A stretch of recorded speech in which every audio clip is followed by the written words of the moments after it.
క్రైస్తవ పత్రికలను ప్రభుత్వం ఆదుకుని రాయితీలు ఇవ్వాలని క్రిస్టియన్ ఎడిటర్స్ అసోసియేషన్ అధ్యక్షులు ఇజ్రాయెల్ రాజ్ కోరారు.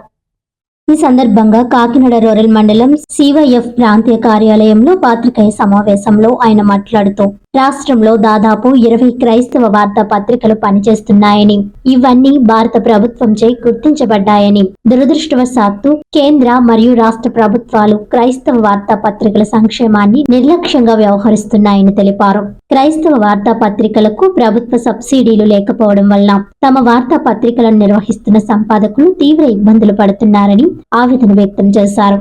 దానివల్ల అనేక వార్తా పత్రికలు మూతపడ్డాయని, మరికొన్ని క్రైస్తవ నాయకుల దయా దాక్షిణ్యాలపై ఆధారపడి మనుగడ సాగిస్తున్నాయని అన్నారు. చాలా పత్రికలు పేలవమైన స్థితిలో ఉన్నాయని, వనరుల కొరత ఉన్నప్పటికీ గొప్ప ఖర్చులతో వార్తా పత్రికలను ముద్రించడం ముద్రణ లోపానికి దారితీస్తుందన్నారు. జిల్లా వారీగా క్రైస్తవ మైనారిటీ అధికారులు ఎటువంటి సహాయం లేదా ప్రాథమిక సమాచారాన్ని అందించడం లేదు. ఎందుకంటే ప్రభుత్వ సమాచారం లేదా అభివృద్ధి సమస్యల గురించి పత్రికలకు సమాచారం ఉండదని అన్నారు. ప్రధానంగా క్రైస్తవ నాయకులు ప్రోటోకాల్ మరియు ప్రోత్సాహకాలను పాటించరని తెలిపారు. అందువల్ల అనేక కష్టాల్లో ఉన్న క్రైస్తవ వార్తా పత్రికలకు మద్దతుగా గౌరవ వేతనం ప్రకటించాలని తాము తక్షణమే అభ్యర్థిస్తున్నామని అన్నారు. క్రైస్తవ వార్తా పత్రికలు మరియు న్యాయం యొక్క అడ్డంకులపై తక్షణ విచారణ జరపాలని డిమాండ్ చేశారు.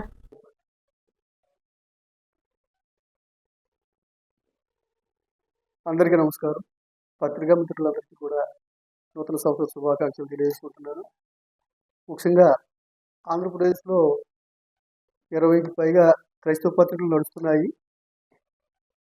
సాధారణంగా ప్రజాస్వామ్యంలో ఏం జరుగుతుందంటే పత్రికల్ని సాంప్రదాయబద్ధంగా ఆహ్వానించడం, వాటిని గౌరవించుకోవడం అనేది అనాదిగా వస్తున్నటువంటి ఒక పద్ధతి. అయితే ఈ రోజున క్రైస్తవ పాస్టర్లు, లీడర్లు, అసోసియేషన్ ఫెలోషిప్ లీడర్లు ఏం చేస్తున్నారంటే వాటిని నిర్లక్ష్యం చేస్తూ వాళ్ళు ఇష్టం వచ్చినట్టు సోషల్ మీడియాలో రాసుకుంటూ క్రైస్తవ రికగ్నైజ్ భారత ప్రభుత్వం నుంచి గుర్తింపబడిన పత్రికలను కూడా నిర్లక్ష్యం చేస్తూ ఇష్టం వచ్చినట్టు రాతలు రాసుకుంటూ వాళ్ళలో వాళ్ళే తాము అభివృద్ధి చెందుతున్నామని చెప్పేసి చాలా అక్రమంగా ప్రవర్తిస్తున్నారండి. దీని మూలంగా జర్నలిజం యొక్క విలువలు పడిపోతున్నాయి. మా బాధ అలా చెప్పుకోవాల్సి వస్తుంది. ఇంకా ఏంటంటే దారుణమైన పరిస్థితి ఏంటంటే ప్రభుత్వం కూడా మైనారిటీ వెల్ఫేర్ డిపార్ట్మెంట్లు కూడా మన జరిగిన ఐటీ కార్యక్రమాల్లో ₹1,00,000 గ్రాంట్లు అయ్యాయని చెప్పి కనీసం క్రైస్తవ పత్రికలకు ఇంటిమేషన్ లేకుండా, ఆహ్వానం లేకుండా వాళ్ళకి వాళ్ళు ఇష్టం వచ్చినట్టు ఖర్చు పెట్టేసుకుని వాళ్ళకి వాళ్ళే మీటింగ్లు ఏర్పాటు చేసుకుని వాళ్ళు ఇష్టం వచ్చినట్టు దుర్వినియోగం చేసి అధికారులు దుర్వినియోగం చేసి ఐటీ క్రిస్మస్లు నడిపేసుకున్నారు. ఇది కూడా మేము తీవ్రంగా నిరసన వ్యక్తం చేస్తున్నాం. కనీసం ఎవరు మన వెల్ఫేర్ ఆఫీసర్ కూడా మాకు అంటే అనగా పత్రికా ఎడిటర్స్కి కనీస సమాచారం ఇవ్వకుండా ప్రభుత్వ అభివృద్ధి కానీ, అభివృద్ధి కార్యక్రమాలు కానీ, పాస్టర్లకు ఇస్తున్న వేతనాల విషయాలు కానీ, రుణాల విషయం కానీ, జరుగుతున్నటువంటి కార్యక్రమాలకు ప్రభుత్వ కార్యక్రమాలు ఏ విధమైన సమాచారం లేకుండా అలా వెళ్ళడం, ఇలా రావడం జరుగుతుంది తప్ప పత్రికలకి వెల్ఫేర్ డిపార్ట్మెంట్ ద్వారా ఏ విధమైన కోఆపరేషన్ లేదు. అలాగే క్రైస్తవ ఆర్థిక సంస్థల ద్వారా కూడా క్రైస్తవ పత్రికలకి ఏ విధమైన ప్రోత్సాహం లేదు. ఈ విషయాన్ని మేము తీవ్రంగా ఖండిస్తున్నాం. ప్రభుత్వం వెంటనే స్పందించి ఈ రోజున సంక్షోభంలో ఉన్న క్రైస్తవ పత్రికలకి న్యాయం జరిగేటట్టుగా గౌరవ వేతనం పాస్టర్లకు ఎలాగిస్తున్నారో అలాగే పత్రికా సంపాదకులు కూడా ఇవ్వాలని మేము కోరుకుంటున్నాం. అలా ఇవ్వని పక్షంలో మేము కోర్టుల్ని ఇతరత్ర మార్గాల ద్వారా మేము ప్రభుత్వానికి నిరసన చేయవలసి వస్తుందని చెప్పి కూడా హెచ్చరికలు చేస్తున్నాం. ఈ విషయంలో నిర్లక్ష్యం చేస్తున్నటువంటి ఆఫీసర్స్ వెల్ఫేర్ డిపార్ట్మెంట్ కూడా మేము వారి చర్యలను కూడా తీవ్రంగా నిరసన చేస్తున్నాం. అలాగే క్రైస్తవ నాయకులు కూడా చెప్పుకుంటున్నటువంటి క్రైస్తవ నాయకుల అన్యాయాల్ని, అక్రమాలని మేము నిరసన చేస్తున్నాం. కనీసం మాకు ఇంటిమేషన్ లేకుండా వాళ్ళకి వాళ్ళే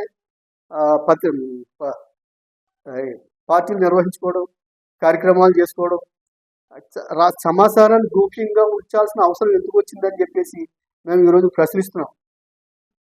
సమాచారాన్ని బయట ప్రపంచానికి తెలియాలంటే క్రైస్తవ పత్రికలకి ఖచ్చితంగా ప్రజాస్వామ్యబద్ధంగా ఇన్విటేషన్ ఉండాలి, ప్రోటోకాల్ పాటించాలి.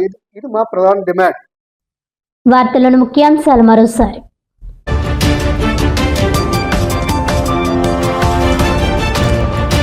రెవెన్యూ శాఖ ఆధ్వర్యంలో జనవరి 2వ తేదీ నుంచి 9వ తేదీ వరకు రైతులకు నూతన పట్టాదార్ పాస్ పుస్తకాల పంపిణీ కార్యక్రమం. రాజముద్రతో ఉన్న పట్టాదార్ పాస్ పుస్తకాలు రెవెన్యూ కానుకగా ఇవ్వడం జరుగుతుందన్న కాకినాడ జిల్లా జాయింట్ కలెక్టర్ అపూర్వ భరత్.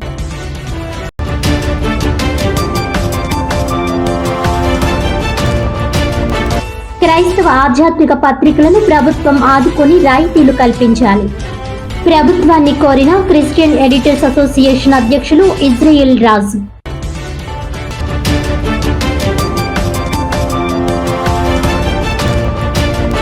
రోడ్డు ప్రమాదాల నివారణపై తీసుకోవాల్సిన జాగ్రత్తలపై ప్రజల్లో అవగాహనకు ప్రత్యేక కార్యక్రమాలు.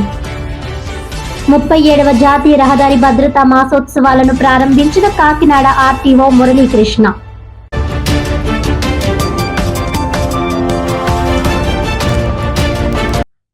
ఈనాటి వార్తలు ఇంతటితో సమాప్తం. తిరిగి వచ్చే బులెటిన్లో మళ్ళీ కలుద్దాం. అంతవరకు సెలవు. నమస్కారం.